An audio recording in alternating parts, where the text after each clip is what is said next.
Well, I think we can start. Welcome back, folks, and congratulations on getting through exam 3. We're pretty much 75% done with the entire semester now that after we complete today's class. So that's another point of congratulations for getting through the material. And as far as the exam 3 grading goes, my goal is to have it graded as soon as possible on Friday, but it'll hinge on when the testing centers actually send me back the exams. So if I get them a little bit later on Friday afternoon, which kind of happened last time for a different class, I'll be getting them all graded on Saturday morning at the very latest. The moment they are graded, I'll post your exam 3 grade here in Canvas. There's another grade entry just called course score, the same one you see on your third exam. And that's will be your grade up to the point of all the homework and exam 3 rolled into one. So watch for your ISU email address on Friday or Saturday, and I'll have your exam and your current grade mailed to you, just like on the other exams. But for the moment, we're working through section 7.5. If you still need some additional time completing 7.3, that's understandable. The due date was the same day as the exam, so it's a good idea to kind of strategize by focusing on exam material first and then working on this after the exam is done. So if you're still working on that, no worries, I'll accept that section for full credit. So we're going to finish off section 7.5. The due date is a week away from today, and move into chapter 8, applications to trigonometry. But any questions at all, folks, before we finish off that last example?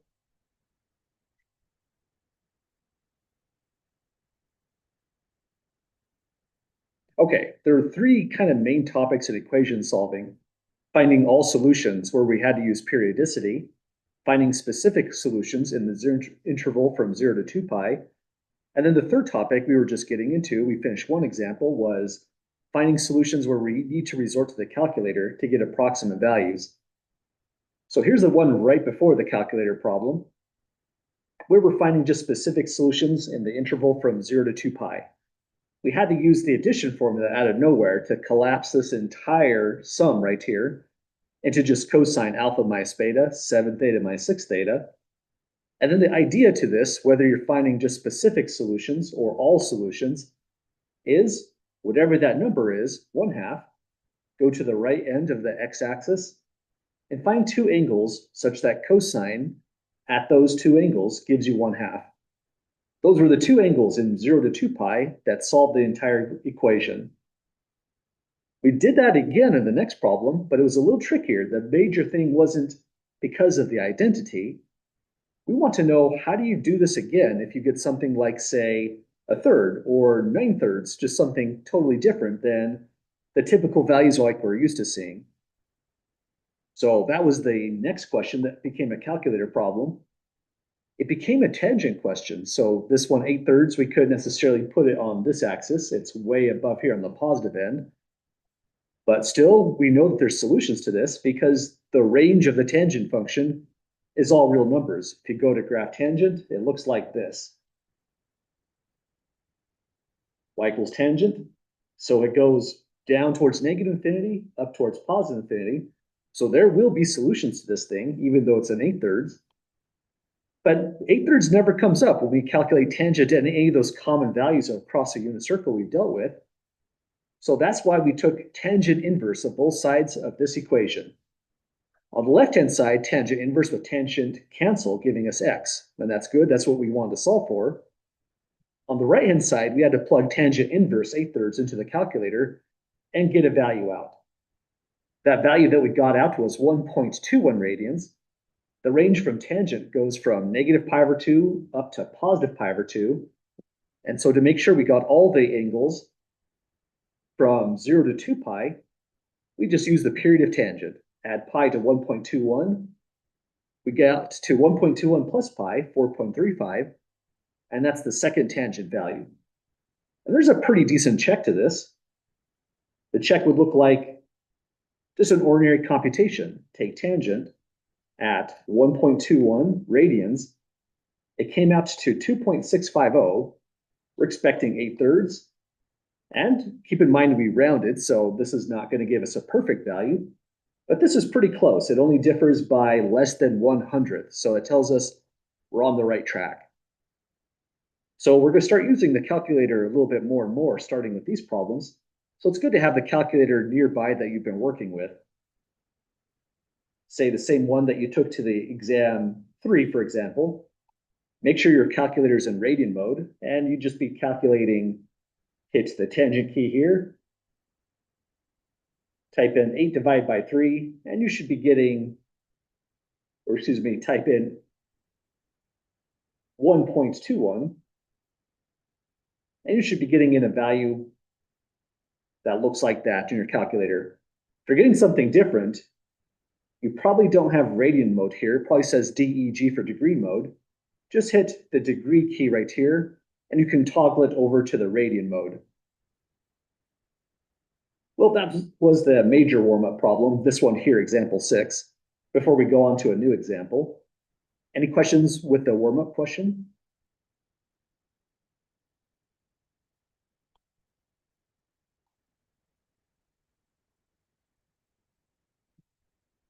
Okay, let's try it out one more time before we go into our next chapter 8. So here's our last example, and the homework section is pretty close to what you're seeing here for the problems. So you can reference these problems here we solved in the notes as you solve the homework questions as well for the 7.5 assignment. This one is 5 secant x plus 9 equals 0. The major things we've discussed when we were doing this at the very start of the notes is we need to isolate the trig function. So subtract 9. 5 secant x is now negative 9, divide by 5. Secant x is equal to negative 9/5, and this will have solutions. If it said cosine x equals negative 9/5, that's a problem because that would be a value that's less than negative 1. It'd be out of range for cosine, giving us no solutions. But secant is another one just like tangent. It has vertical asymptotes, and a negative 9/5 could be obtained. Here's where you might be scratching your head a little bit on the calculator, however. On the last problem, we had to use tangent inverse, and if you have a secant, you'll notice there's no secant inverse on this calculator. It's not because it was a cheap calculator. If you use a TI-84, you probably won't see secant inverse there as well. And this kind of probably gives us a better understanding of why did we only find inverses for sine, cosine, and tangent? There is an inverse for secant, but the reason we didn't get too involved with that was you don't have to deal with secant inverse on this. Just take the reciprocal of both sides of this equation. Reciprocal of secant is cosine. Reciprocal of negative 9/5 gives us negative 5/9, which is between negative 1 and positive 1. And then the calculator will work for us. So this is the major reason you just see those 3 values programmed: sine inverse, cosine inverse. It's written in purple above the button, and tangent inverse. So to take cosine inverse of both sides in your calculator, definitely use the one that you know you're going to be using on the exam situation, so you know where everything is laid out at. Hit the second key first, then hit the cosine key to access the cosine inverse function right above it. Then in your calculator, you should see, once I get my controls going, 1 second. In your calculator, you should see cosine inverse, and then just throw in negative 5/9. Other thing is tricky here is make sure you use that actual negative sign, not the minus key that's right above it. That'll give you a value out. Let me do it again here on Desmos because this is not a real calculator we're looking at. I have to use arc cosine in Desmos, negative 5/9. And the value that I get is 2.1598. We're rounding these to 2 decimal places, so I'll round this one to 2.16. So we've got a value down for x, 2.16.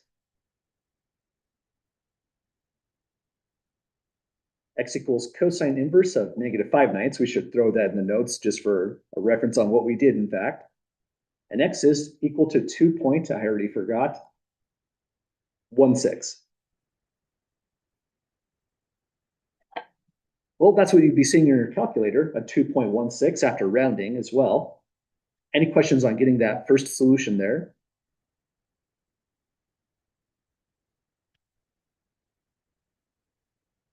It doesn't hurt to leave this as a quick screenshot on the notes.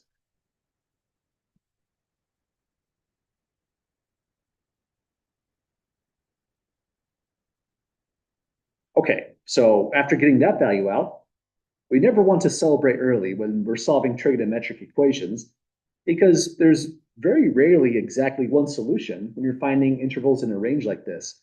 Often there's more. So the next thing we want to do is go back to the unit circle diagram, that diagram that we've probably drawn over 100 times at this point. When we use cosine inverse, it's only giving us values in the range of cosine inverse from 0 up to pi right here. That causes a particular problem because we could be missing solutions. So the next thing we want to do is place down 2.16 radians.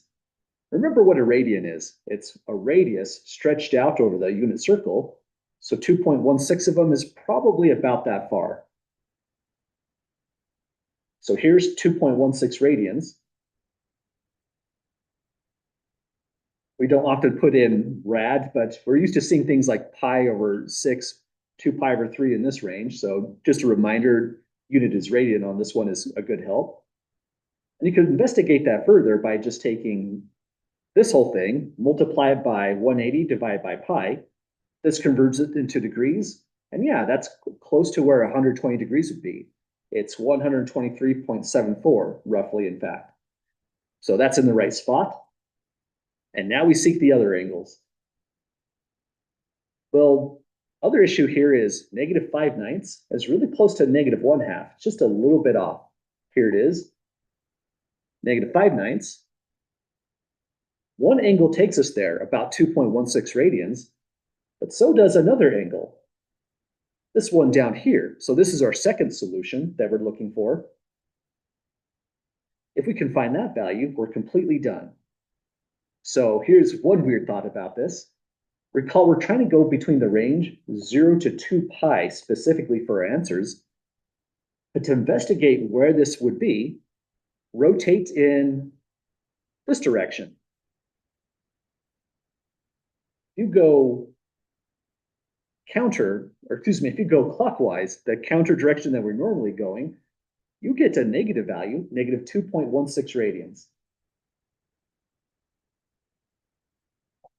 So that's not quite the right angle because we have to be in a positive range, 0 to 2 pi. But at least it puts us in the right spot.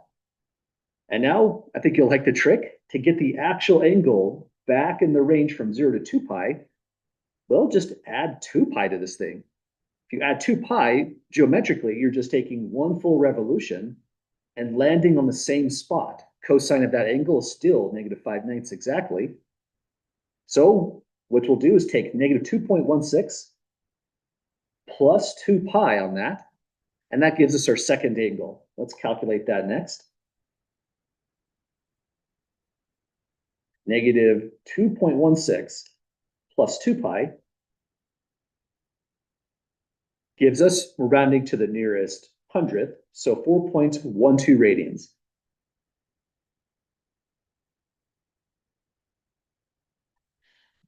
So that tells us that solutions are x equals 2.16, and a second value, 4.12 radians. So it's kind of tricky to get these values out when we're specifically going in a certain domain, trying to find all solutions in that domain. You have to use tricks like periodicity. The period of cosine was 2 pi, so we added 2 pi to get back here in range. And on the last one, the period of tangent was pi, so we took 1.21 and just added pi. We were still in range between 0 and 2 pi, getting the 4.35. Well, that's the conclusion of the notes on solving equations. Any last questions on solving this one here?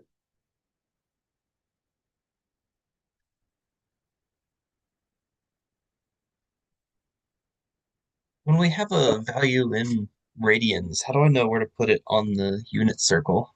I'm not sure I That's a understand how you great just question. did that. Yeah, what I would do for this one is say, looking at either one of these angles, the 2.16, the negative 2.16, putting it on the unit circle, I agree, is kind of weird. And there's two thoughts to this. The first thought is a bit tricky, but it's the right thought. A radian means you're taking a radius and then just stretching it across the circumference. So that length here to here is about 1 radians.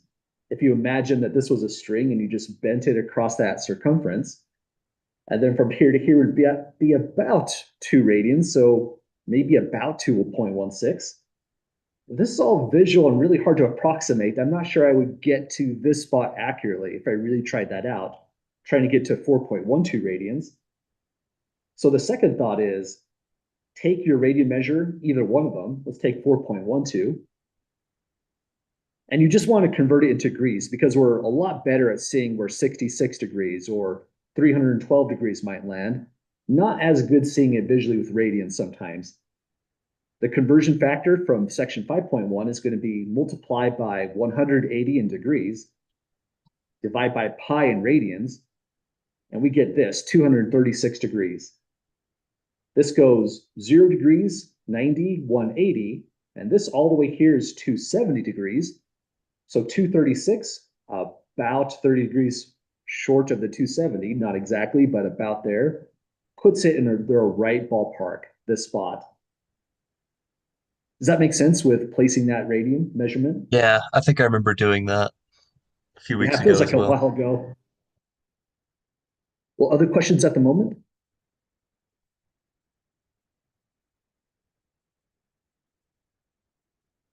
Okay.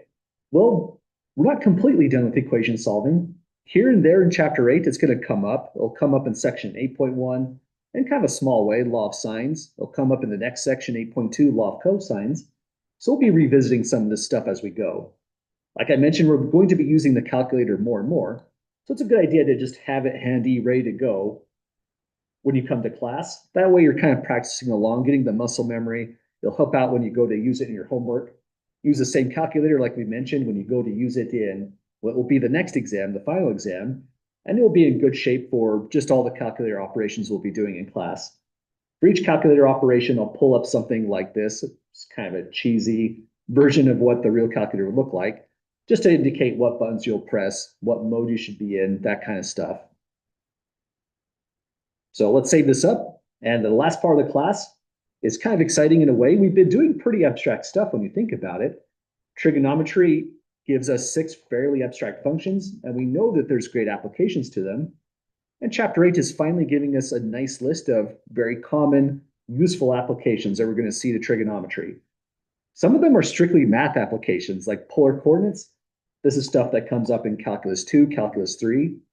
Other things are more useful, like law of sines, law of cosines, and that's where we're starting off, law of sines. I shouldn't say more useful, but more directly applicable to the physical world is a better way to say it. So here's where we start off. The formula for the area of a triangle.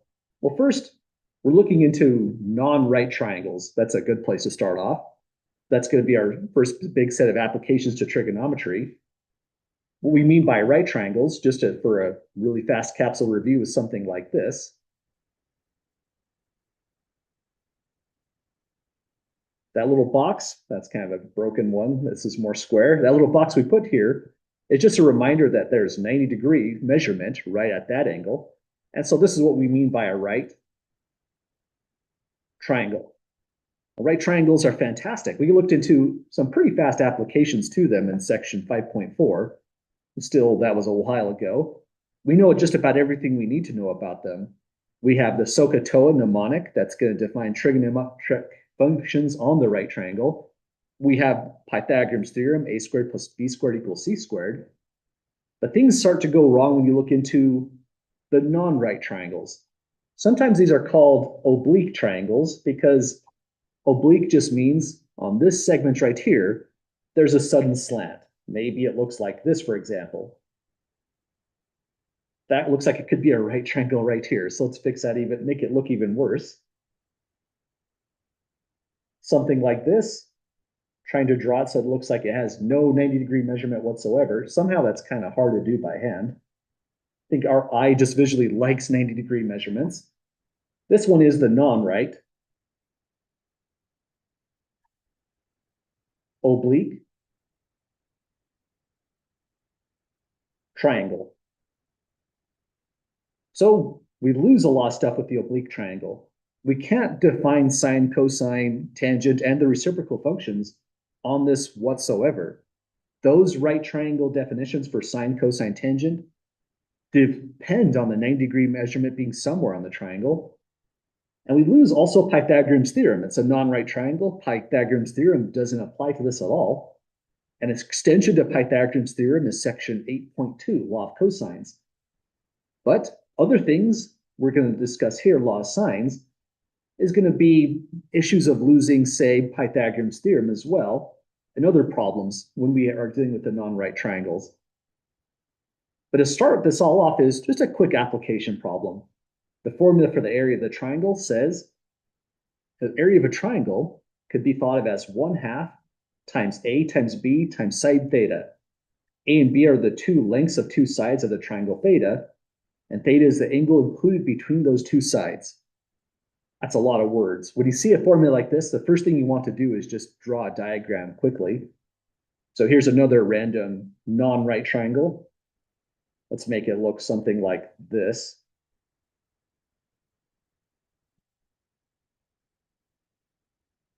So if this is B for the base, and this is A, it says A and B are two legs of two sides of a triangle.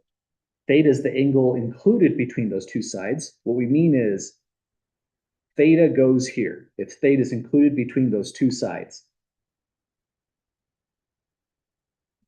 Let's highlight that concept. So if that's the case, you could actually calculate the area of this triangle really fast. You just take 1/2 A times B times sine of that angle theta right there. Kind of a mysterious formula because we're used to seeing it this way.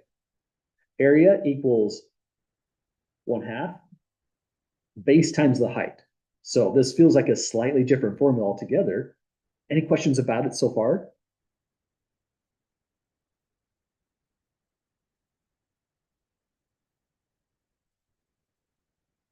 Okay.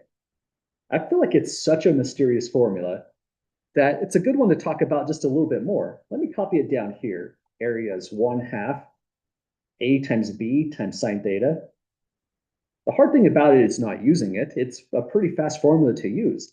What's hard is, why in the world is that true? It's such a random looking formula. Let's investigate that just on our diagram that we drew down here. We need to relate it to a formula that we know and we trust, that we've probably used dozens of times, if not hundreds of times. Area is 1/2 the base times the height. Well, that would be the base of this triangle, so we have a base. And notice we never drew a height. Height on this one is kind of random. It would be from a peak here all the way down to this spot. This is the height of this triangle. Kind of strange looking in a way, right? The height is a segment that lies outside the triangle, but that's valid for these triangles. We're looking at triangles that are just kind of uncomfortable. The non-right ones are the nice ones. But the moment I dropped a height, there is a right triangle inside there. That's the connection to the formula that we're looking at here. Now that there's a right triangle, SOHCAHTOA is on the table. This formula seems to involve sine of theta, so let's just take sine of theta right here. For the right triangle that we actually devised, not the original one we started with, sine's undefined on the one in black, extending out to this vertex, sine of theta,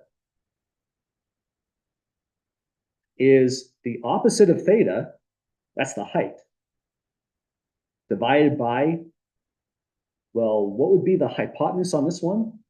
It would be this line segment. The hypotenuse would be A.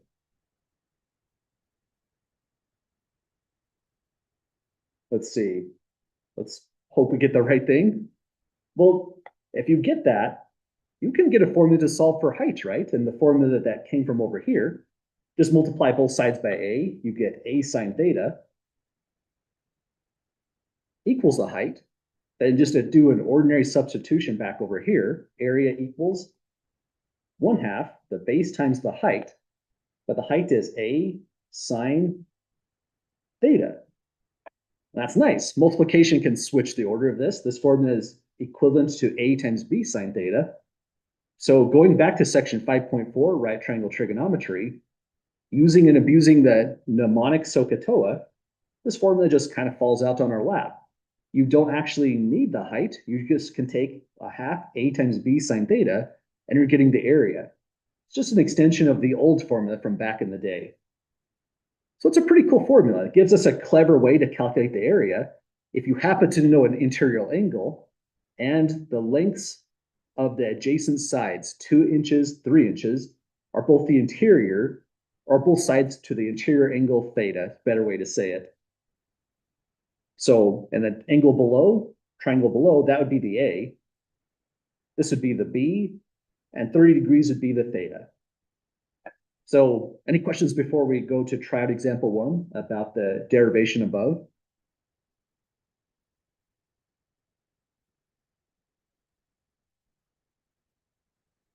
Okay, so let's compute this out.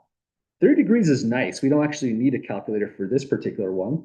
In fact, if we want to, we could take theta, which is 30 degrees, do a conversion on this, multiply it by pi, divide by 180 degrees, or you possibly already know that this is pi divided by 6. And this is just a refresher. 30 goes into 186 times, and so the 30 degrees is pi over 6 radians. So we didn't have to convert to radians. It's just slightly more comfortable to compute sine pi over 6 possibly for you than sine 30 degrees, but you get the same value, 1/2 either way. The area of the triangle is then area equals, take 1/2, the side length A, which is 3 inches, multiplied by the side length B, which is 2 inches, take sine of the angle theta, which was 30 degrees, just as good. You could put it in pi over 6 here if you like. And then moving down, we have, well, a quick cancellation as well. 2 here and 2 here cancel. Area is now equal to 3 times sine of pi over 6, or 30 degrees, is 1/2. And the unit would be inches squared for the area. So area equals 1.5 inches squared. So it's a cool trick. It's a fun formula. It means you don't actually have to solve for the height and use this formula whatsoever, if this is only information you have. David says, if the theta was on a different side, will you still be able to figure the area of the triangle? That's where it gets tricky. So if theta was, say, here, we have to solve for the side length here on this one before we go to use the formula. Likewise, if theta was on this interior angle here, we have half the information for the legs. We have this one, but then we would have to solve for this side length here, right, as well. So the major thing that makes this work is A and B, the two lengths right here, have the angle theta interior to both of those measurements. That's the only context where the formula would actually work. Other questions about that so far?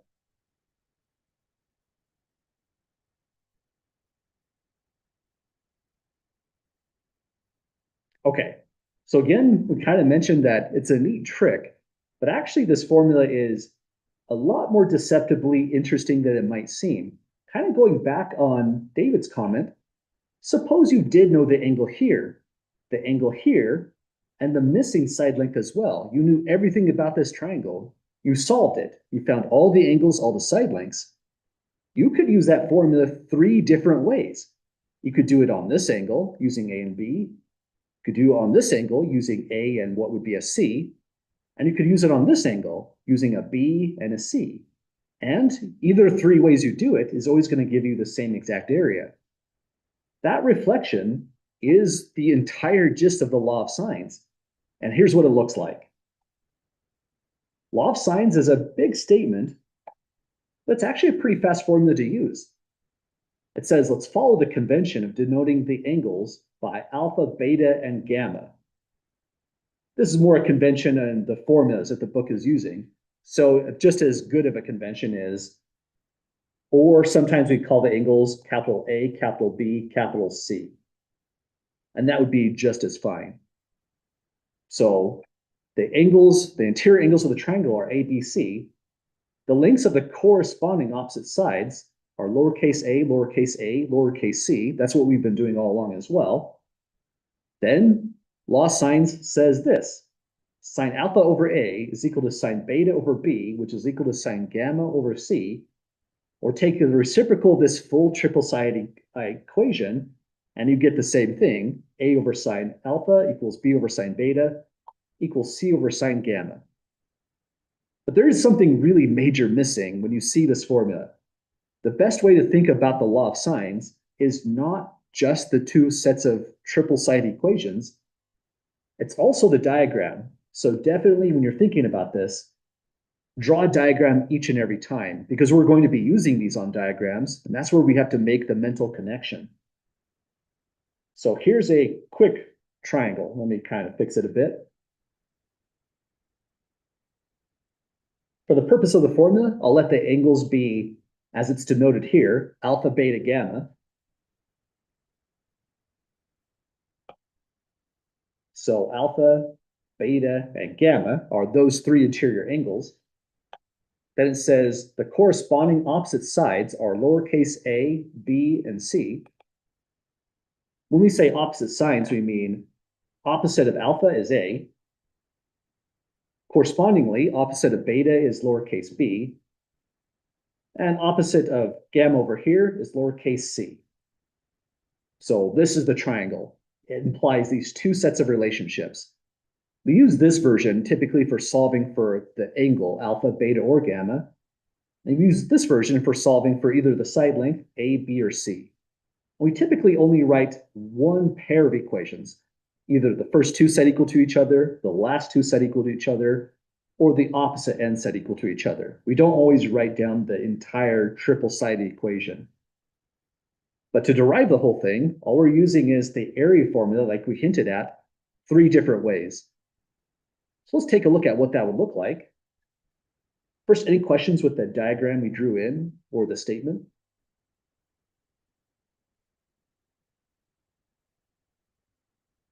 Okay, so using this formula, area equals, we can take 1/2. Then it goes, let's start with gamma. We have to use gamma as an interior angle with side lengths C and B. So that would be C times B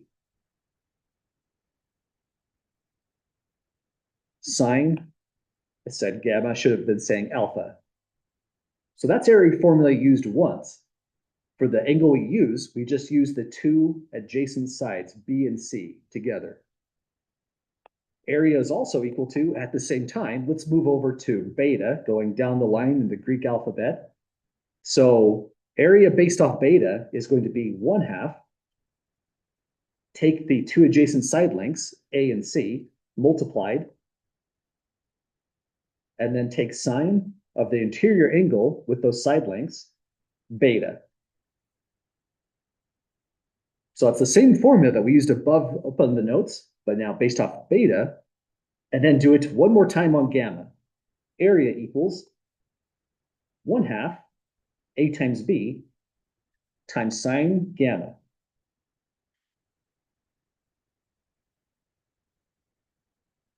So here's three different area formulas. They're all the areas of this, they're all equal to the same area of this one exact triangle. So what it now implies is all three of these quantities are directly equal to each other. That's why we're seeing a triple-sided equation come out. So if we equate all of these, we now have 1/2 CB sine alpha equals 1/2 AC sine beta equals 1/2 AB sine gamma. So putting all of these together, this is effectively the law of sines right where the red dot is. It's just kind of in the most ugliest form possible. These 1/2s, we don't have to deal with them if we don't want to. We can just clear that, well, not the entire denominators, we'll have denominators, but we'll clear off the fraction 1/2. We can just double this side, which means you have to double that side, the middle side, and then the far right side. Then we can start dividing by stuff. If we want A, B, and C in the denominator, like we see here, corresponding to alpha, beta, gamma, like we see here, then we just have to divide by A, B, C on every single one of them. Divide by A, B, C here, And we get a big cancellation. The only thing that survives is A. Divide by A, B, C here. And it's a new cancellation. A and C cancel, leaving behind just a B.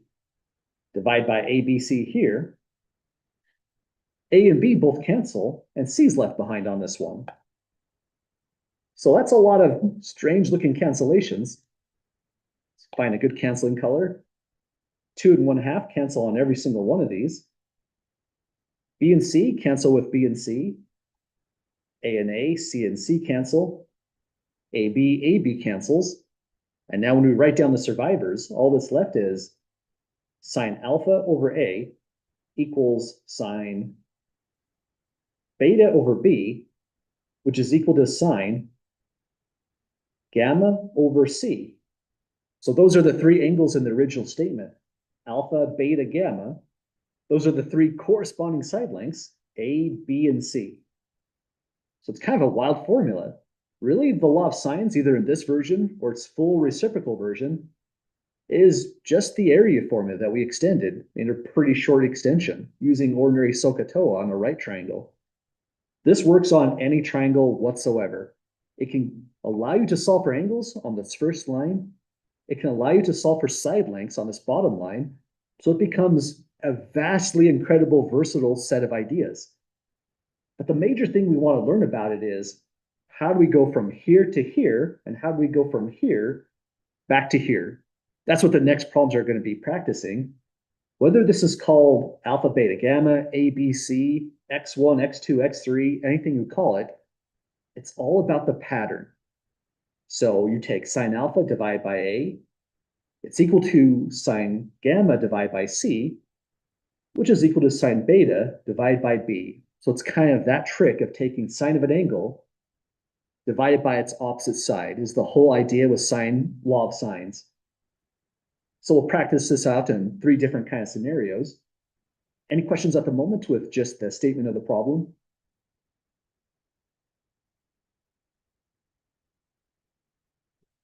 Okay, let's practice this down next here on this example 3. Kind of a generic one. It just says solve the triangle, and that's as generic as it gets. Round values to 1 decimal place.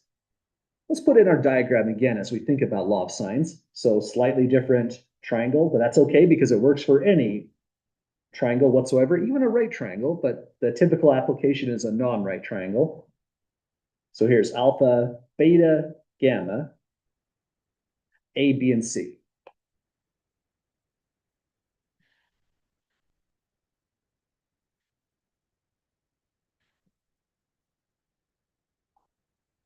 So solving the triangle, as a little notation here, is just as a reminder telling us, all it means is we want to find all the interior angles and all the side lengths.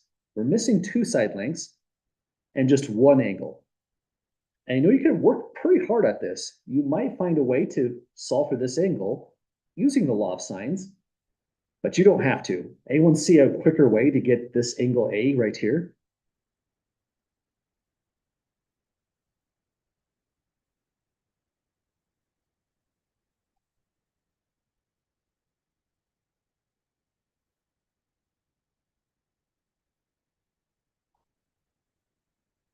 Chance is add the 2 other angles. Yeah, absolutely. If you add up these 2 angles, then using that idea, subtract from 180, as you also said, we're just using the idea that the sum of interior angles of a triangle in a plane is always 180. So that's exactly what we would do. Let's copy that strategy and say, take A is 180 degrees minus 110 degrees plus 32 degrees, the 2 angles added together. So that would become equal to 180 degrees minus 142 degrees. So angle A in degree measure is 38 degrees. So that does the job for us. And the idea here is you don't have to work super hard. You don't have to use a humongous tool like law of sines to solve for this. If you have 2 angles, you really have 3. So good call on that. Let's just pen that in, 38 degrees. And now we're going to go for the side lengths, both C and B. Here I don't see any really good shortcuts whatsoever. we're just going to use the law of sines. I'll use it in this format because we're solving for the side lengths, C and B here.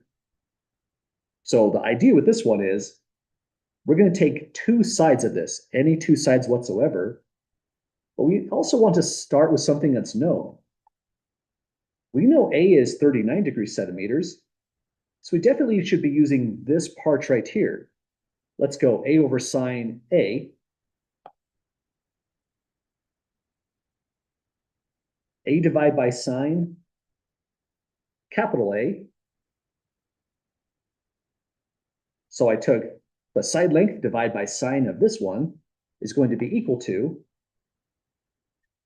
well, let's see here. We can take any side we'd like. We could go and solve for side C. Let's go for side C. This would be equal to side C. We're using this part of the diagram now. Divide by sine. Uppercase C.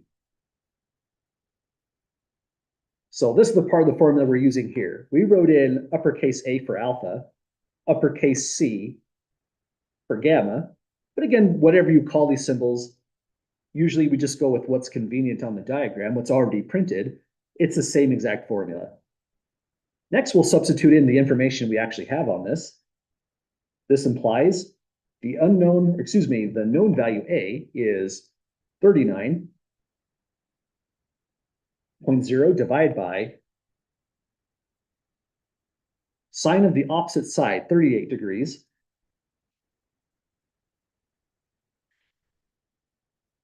That's set equal to the other unknown, the value C. This is the one that we're going to solve for. It's divided by sine of the other known quantity, 32 degrees. And that's a pretty fast formula to solve on. You can solve for C by just clearing the denominator, multiplying both sides by sine 32 degrees. And here's what you get. Here on the left, we'll have C equals, I'm taking sine 32, multiplying it to the right-hand side to get 39 times sine 32 degrees. And then it's divided by sine 38 degrees. So this will give us the side length C in really short order. We just have to plug into the calculator, we'll round the value to one decimal place and get a result. Don't want to scroll too far just yet. So we use the outer side here and this outer side here, put them together, plug in the values, and usually the solving part for the side is just one step. Any questions getting to just this point here?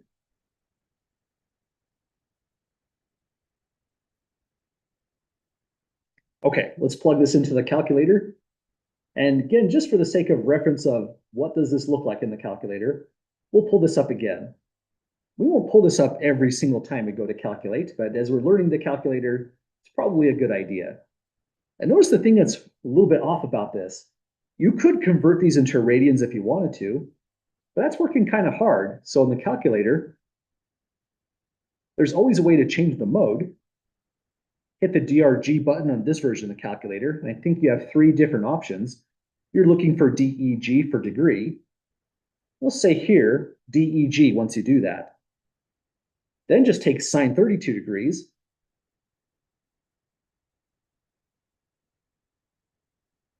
Don't divide there. Then divide by sine 38 degrees. And that's all you have to throw into your calculator.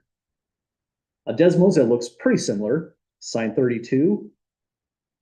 But hang on, let's double check on Desmos as well. In Desmos, I'm in, let's see, radian mode. So that's a problem. It's got to be a degree. So watch for that if you're using this as a tool. This is not the best tool for class, really. It's more just for the class demonstration.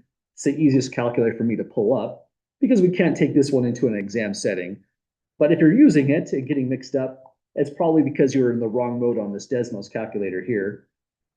So I'm going to take 39. Forgot the 39 on this one. Don't forget to multiply here by 39, then times the sine value. 39 times sine 32, now it's in degree mode. Divide by sine 38. And it gives us to one decimal place, 33.6, I believe this was in centimeters. So 33.6 centimeters. And we did it, folks. That's law of sines. You have a pretty good approximation. This is what it should look like in your calculator. Anyone getting slightly different values, or does this look okay so far?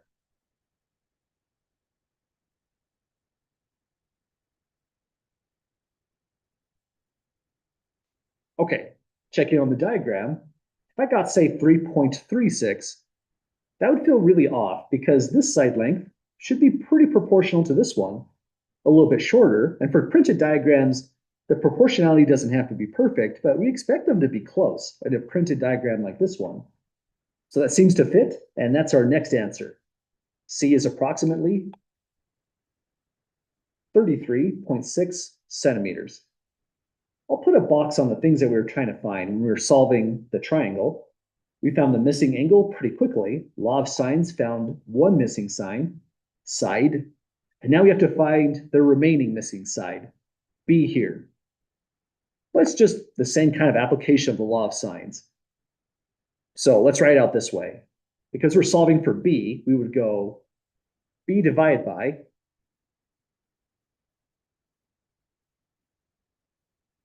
sine of B. So we have to use the side length and its corresponding opposite side, take the sine of that angle.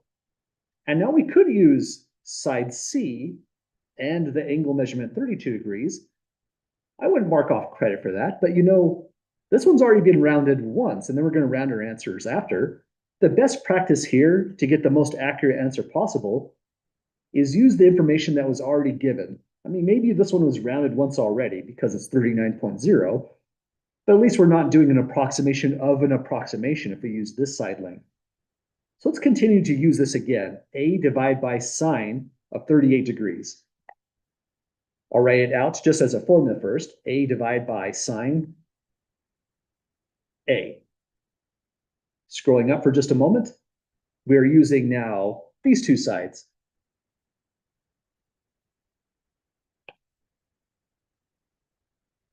So law of sines for the last part is just this first part of the equation.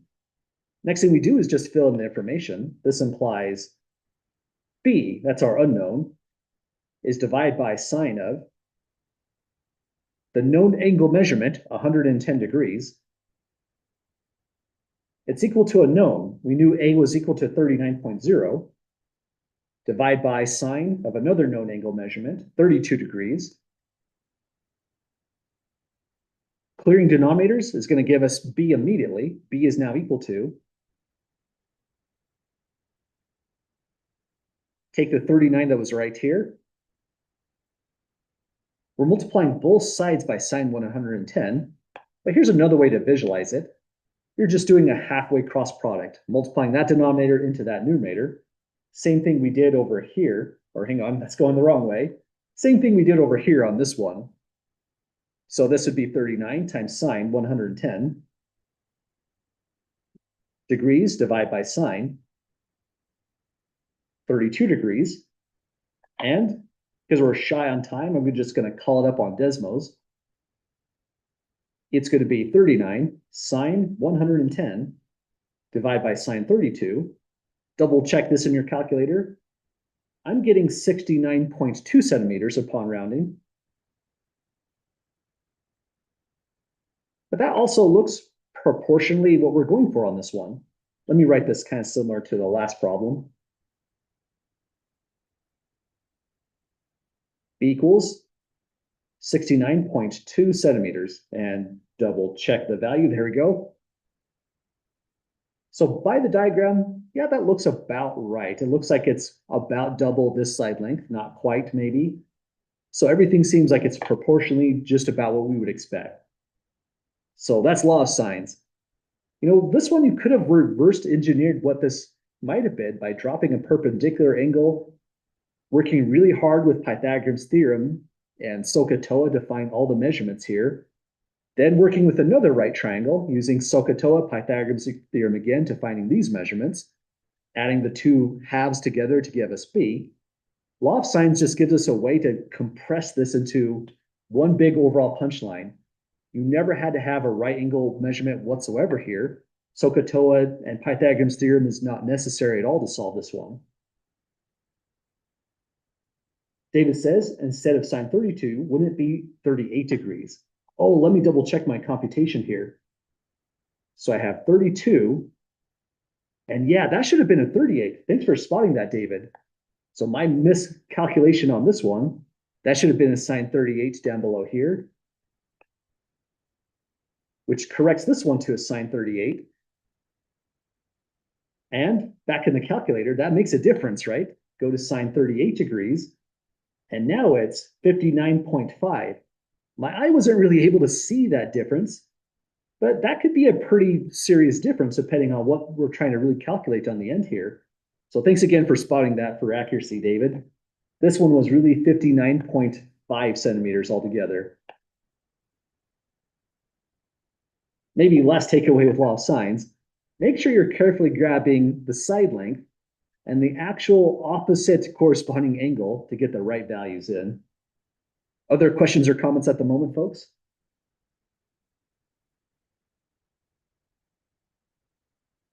Okay. Well, when we come back next time, this is going to be next Monday, right before we're going into the holiday or last week. We'll be looking into a couple more problems on these notes and then extending this into law of cosines to see what's going on in that next section. But have a great weekend, folks. I'll see you all next time. Yep, you betcha. Thanks, folks. Yeah, absolutely. Um, Curious, is the reason why the Hebrew standard right triangle area formula is base times height is because sine of theta at 90 degrees, which is the same as saying pi over 2, is equal to 1, and so it just gets cleared out. I think that's a great way to say it. Yeah. So this would be kind of like you could put in the same kind of thing here. Yeah, sine 90 degrees is one. Yeah, absolutely. So the formula is like in the background on this one. It just applies to these oblique triangles as well. Yeah, that's a really cool observation. I haven't really thought of it that way or seen it that way. But that would have to be